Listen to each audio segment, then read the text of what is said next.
Bismillahirrahmanirrahim. Assalamualaikum warahmatullahi wabarakatuh. Baiklah teman-teman, pada pertemuan kali ini kita akan membahas terkait hukum perorangan. Agenda pembahasan terkait hukum perorangan pada pertemuan kali ini terdiri dari 6 topik. Yang pertama terkait pengertian subjek hukum, yang kedua kecakapan bertindak, yang ketiga pendewasaan, yang keempat pengampuan, yang kelima domisili, dan yang terakhir keadaan tidak hadir.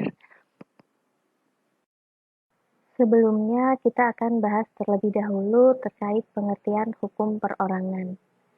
Jadi, hukum perorangan adalah keseluruhan kaidah hukum yang mengatur kedudukan manusia sebagai subjek hukum dan wewenang untuk memperoleh, memiliki, dan mempergunakan hak-hak dan kewajiban ke dalam lalu lintas hukum, serta kecakapan untuk bertindak sendiri, melaksanakan hak-haknya juga hal-hal yang mempengaruhi kedudukan subjek hukum.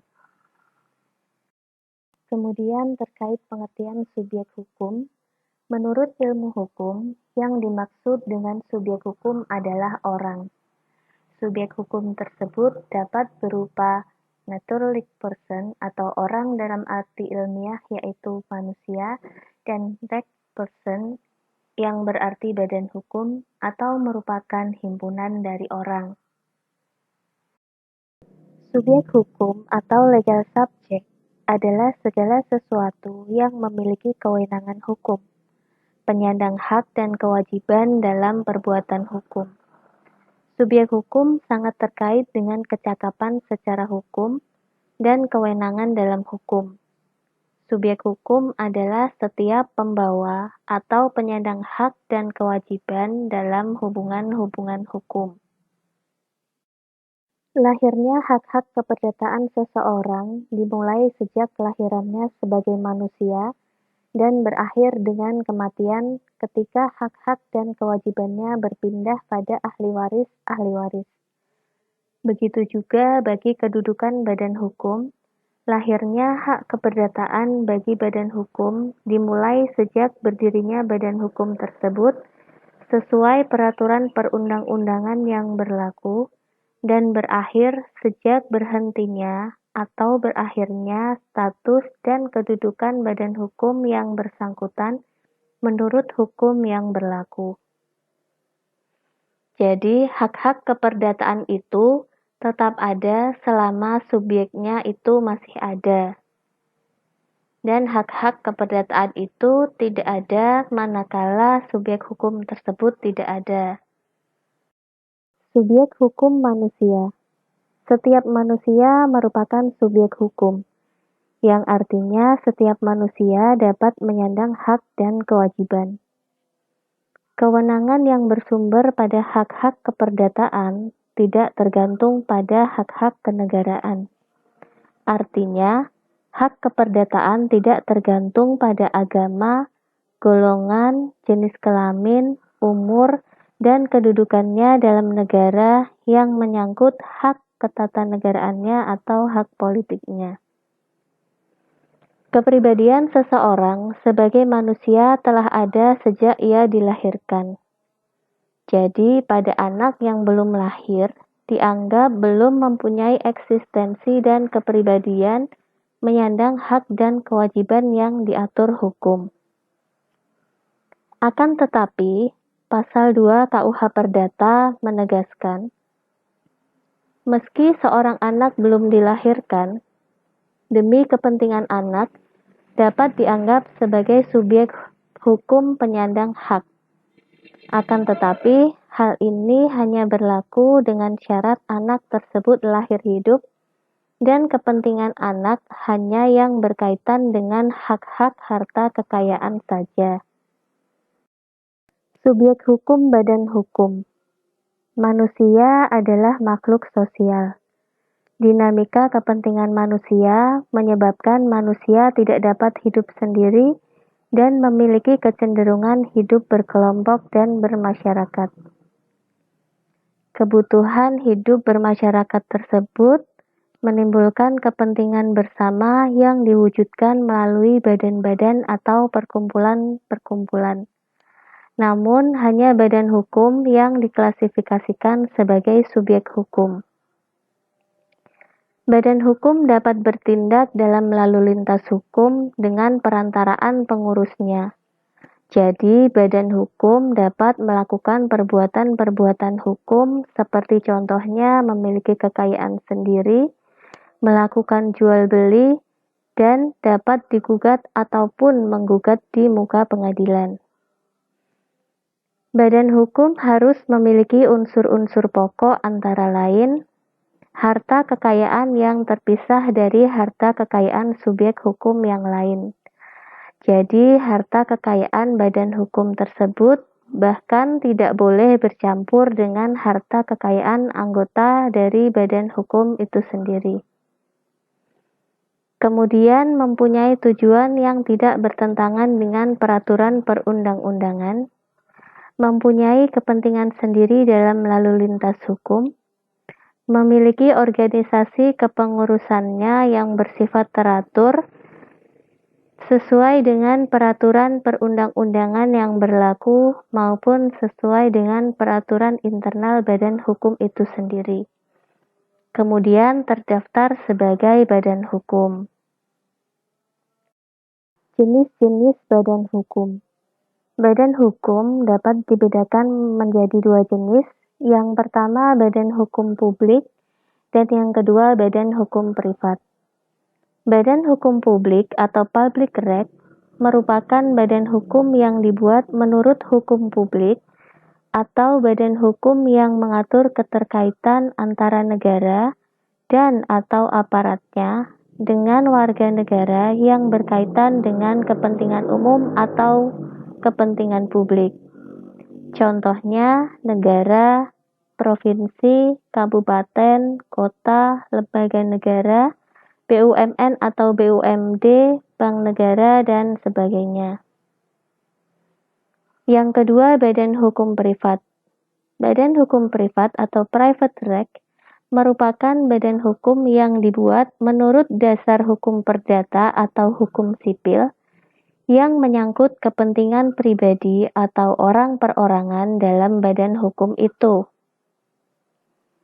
Contoh badan hukum privat dapat dibedakan menjadi badan hukum privat yang berorientasi pada materi atau berorientasi pada profit, contoh seperti perseroan terbatas dan koperasi, atau badan hukum privat yang berorientasi pada non-materi atau tidak berorientasi pada profit, contohnya yayasan.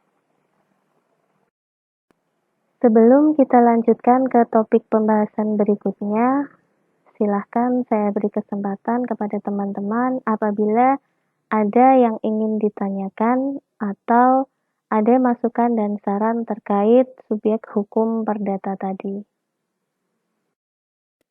Topik pembahasan yang kedua yaitu terkait kecakapan bertindak. Setiap penyandang hak dan kewajiban tidak selalu berarti mampu atau cakap melaksanakan sendiri hak dan kewajibannya. Walaupun semua orang mempunyai kewenangan hukum atau kewenangan berhak, tetapi tidak setiap orang mempunyai kewenangan bertindak atau kecakapan bertindak.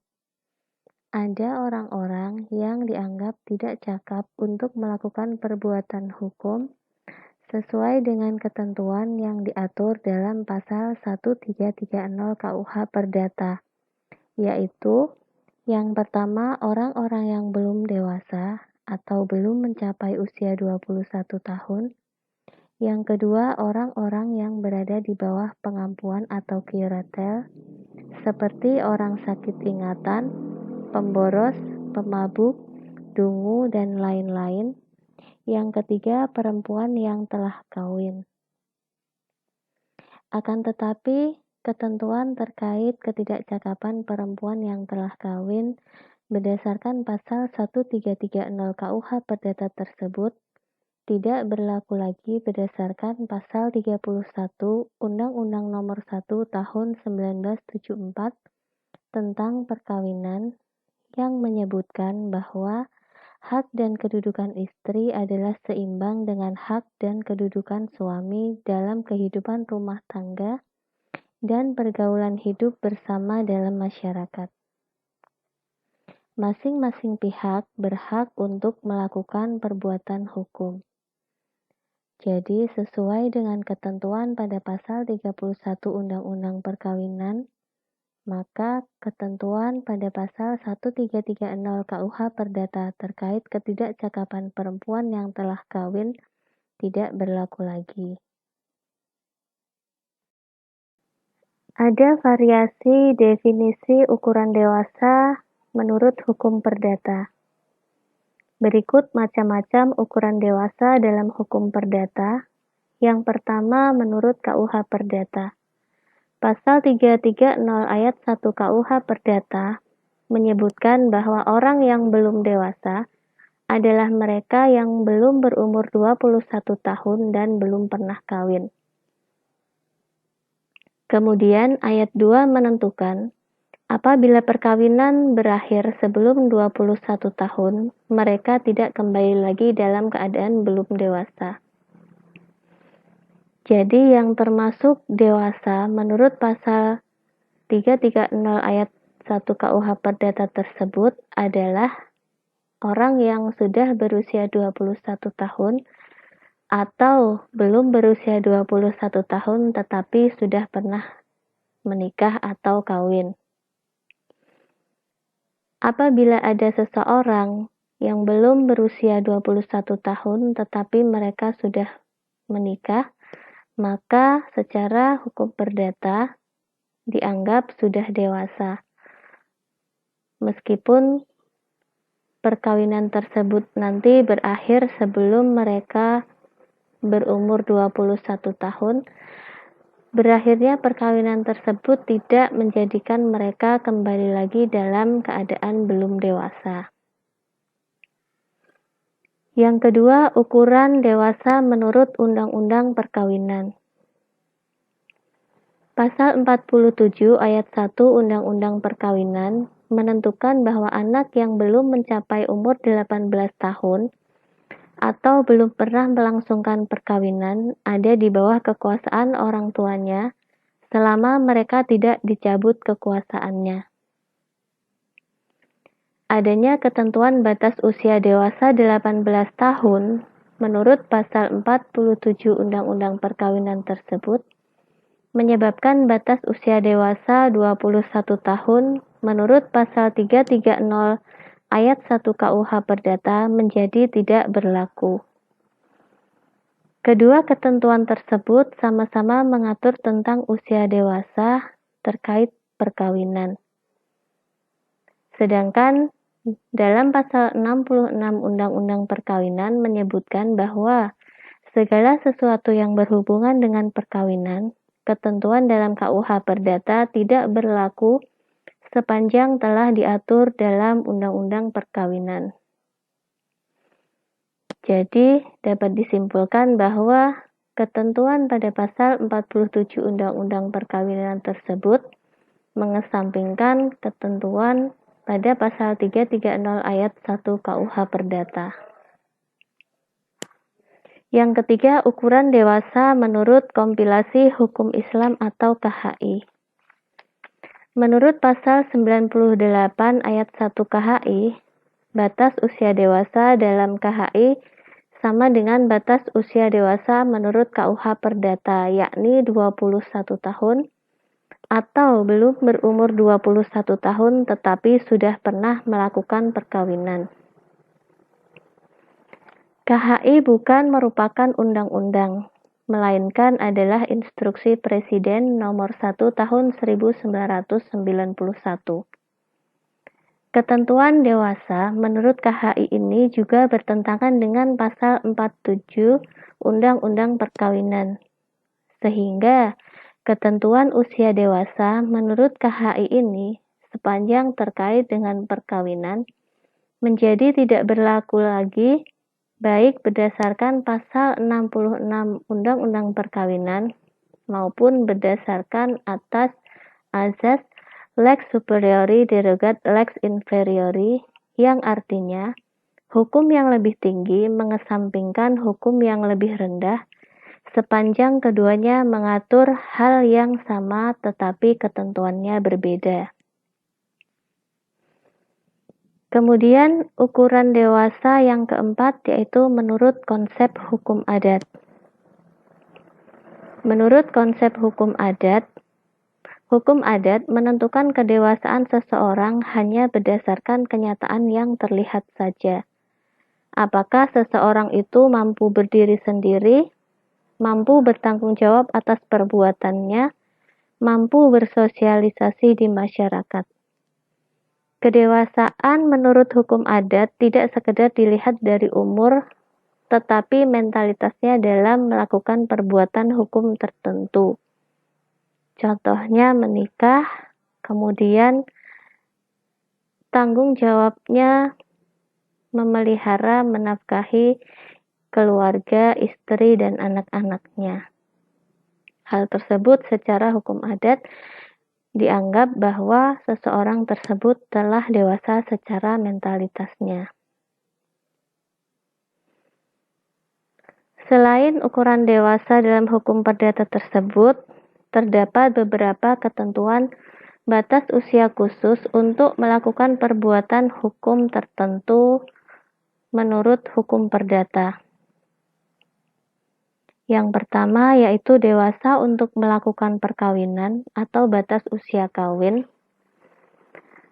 Berdasarkan Undang-Undang Nomor 1 Tahun 1974 tentang perkawinan, batas usia kawin yang ditentukan berdasarkan pasal 7 ayat 1 Undang-Undang Perkawinan menentukan bahwa batas usia kawin bagi laki-laki adalah 19 tahun dan batas usia kawin bagi perempuan adalah 16 tahun.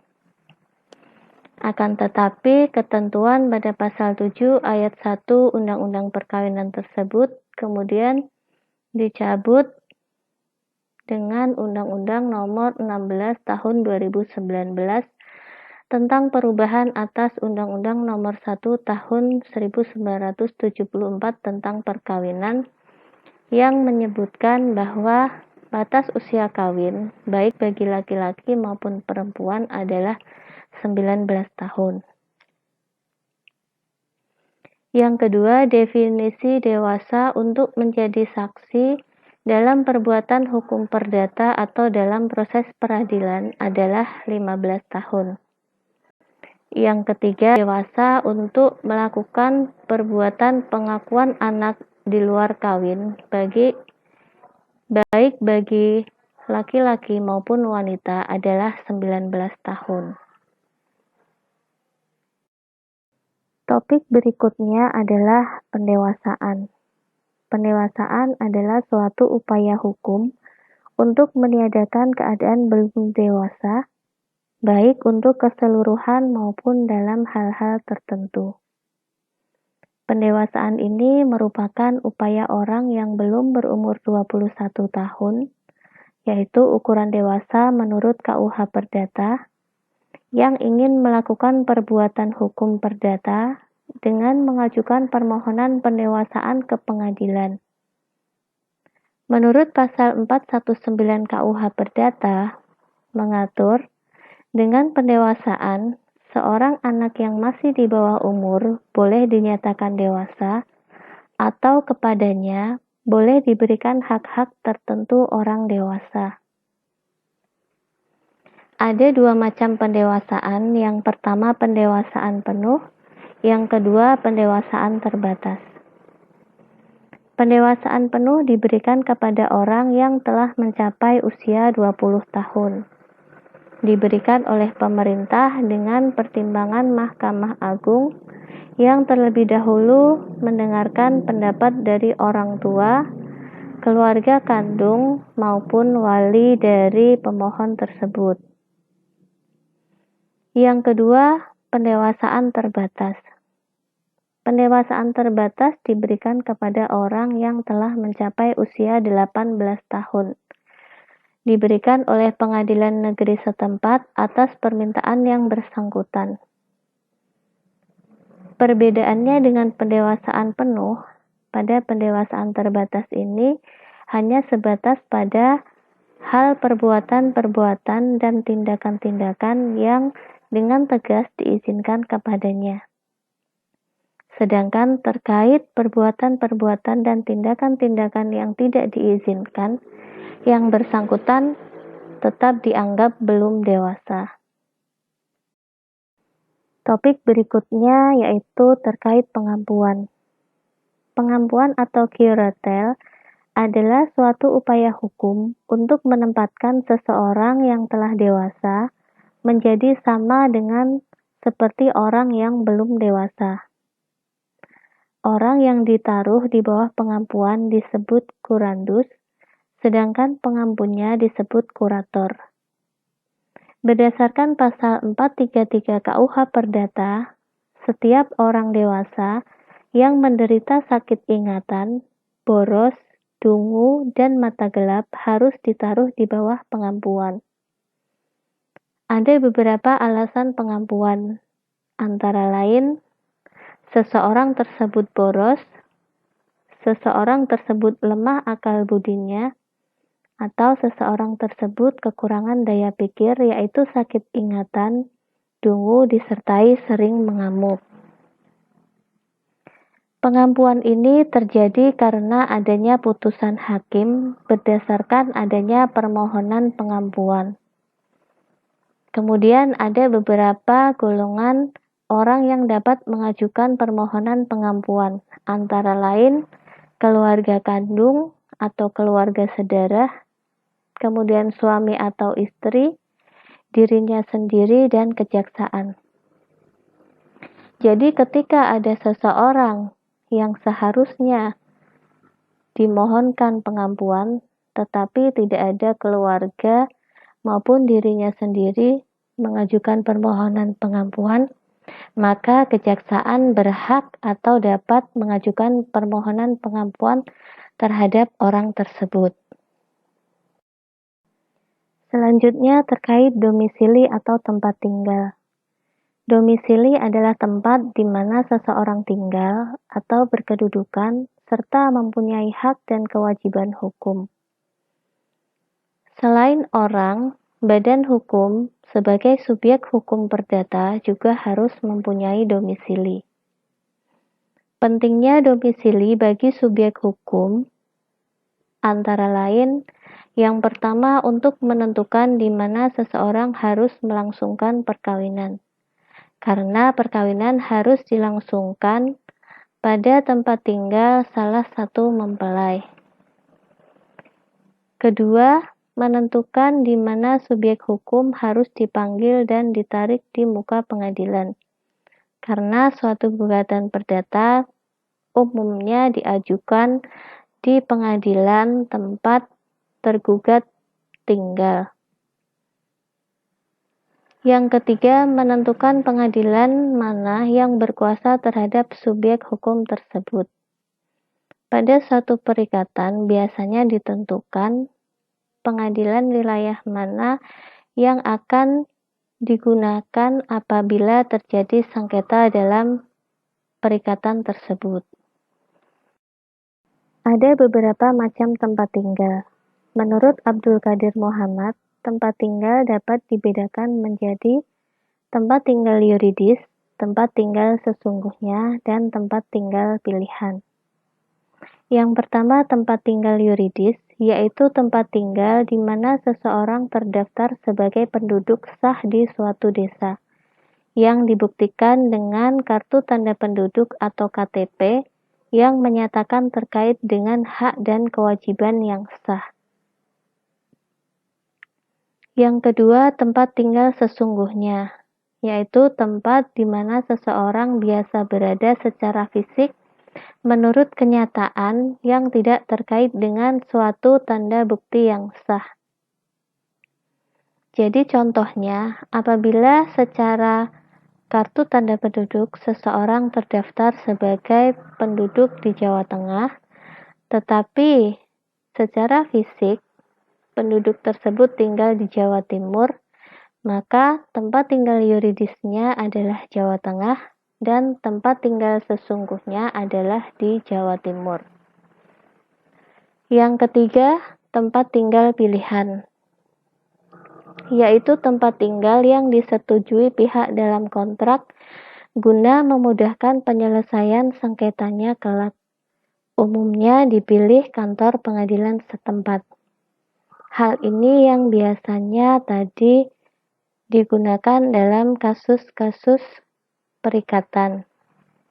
Jadi untuk antisipasi manakala terjadi sengketa dalam suatu perikatan tersebut, maka telah ada kantor pengadilan yang dipilih sebagai tempat untuk mengajukan gugatan. Topik pembahasan yang terakhir yaitu terkait keadaan tidak hadir. Keadaan tidak hadir adalah keadaan tidak adanya seseorang di tempat kediamannya karena bepergian atau meninggalkan tempat kediaman, baik dengan izin atau tanpa izin, dan tidak diketahui di mana ia berada. Dikatakan tidak hadir jika ketidakberadaannya menyebabkan tidak melaksanakan hak-haknya dan menunaikan kewajiban-kewajibannya. Apabila telah menunjuk seseorang untuk memelihara kepentingannya, tidak dinyatakan sebagai kondisi tidak hadir. Jadi ketika seseorang pergi meninggalkan kediamannya, tetapi telah meninggalkan wasiat atau telah menunjuk seorang wakil untuk melaksanakan kepentingan-kepentingannya, hal tersebut tidak termasuk dalam kondisi keadaan tidak hadir. Keadaan tidak hadir dibagi dalam 3 masa. Yang pertama, masa pengambilan tindakan sementara. Yang kedua, masa ada dugaan hukum mungkin telah meninggal dunia. Dan yang ketiga, masa pewarisan definitif. Yang pertama, masa pengambilan tindakan sementara. Tindakan sementara tersebut dimintakan kepada pengadilan negeri oleh orang yang mempunyai kepentingan harta kekayaan, atau dapat juga dimintakan permohonan oleh jaksa dalam kepentingan untuk pengurusan hak-hak orang yang tidak hadir tersebut. Yang kedua, masa ada dugaan hukum mungkin telah meninggal dunia. Masa dugaan mungkin telah meninggal dunia tersebut diputuskan apabila memenuhi syarat berikut. Yang pertama, tidak hadir selama 5 tahun tanpa meninggalkan surat kuasa. Yang kedua, tidak hadir selama 10 tahun dengan meninggalkan surat kuasa, tetapi masa berlakunya sudah habis. Yang ketiga, tidak hadir selama 1 tahun apabila orang tersebut termasuk awak atau penumpang kapal laut atau pesawat udara. Dan yang keempat, tidak hadir selama 1 tahun apabila orang yang hilang pada suatu peristiwa fatal yang menimpa sebuah kapal laut atau pesawat udara. Ketika putusan hukum terkait dugaan telah meninggal dunia tersebut ditetapkan, maka akan menimbulkan beberapa akibat terhadap hak dan kewajiban orang tersebut. Antara lain, pada tanggal dimulainya kemungkinan sudah meninggal tersebut, maka dapat ditentukan atau diputuskan ahli waris dan atau legataris atau penerima hibah dan warisan. Kemudian suami istri yang ditinggalkan yang menikah dengan percampuran harta itu dapat mulai melakukan pembagian harta kekayaan, atau yang bersangkutan dapat juga memilih meneruskan keadaan yang telah ada selama jangka waktu maksimal 10 tahun. Dugaan hukum telah meninggal tersebut dalam hukum perdata dapat berakhir manakala orang yang tidak hadir kembali atau ada kabar baru tentang hidupnya, atau yang tidak hadir tersebut diketahui meninggal dunia, atau masa pewarisan definitif dimulai. Masa pewarisan definitif dimulai 30 tahun setelah pernyataan persangkaan meninggal dunia tercantum dalam putusan pengadilan atau 100 tahun setelah kelahiran orang yang tidak hadir. Akibat dari dimulainya pewarisan definitif yaitu semua jaminannya dibebaskan, ahli waris dapat mempertahankan pembagian harta warisan manakala ketika putusan dimulainya kemungkinan sudah meninggal tadi dilaksanakan, harta kekayaan atau harta warisan orang yang tidak hadir tadi telah dibagi kepada ahli warisnya, maka harta warisan tersebut dapat dipertahankan pada masa pewarisan definitif ini. Kemudian hak menerima warisan akan berhenti dan para ahli waris dapat diwajibkan untuk menerima atau menolak warisan. Terima kasih teman-teman yang sudah berkenan menyimak pemaparan dari saya. Untuk berikutnya bisa kita lanjutkan dengan sesi diskusi.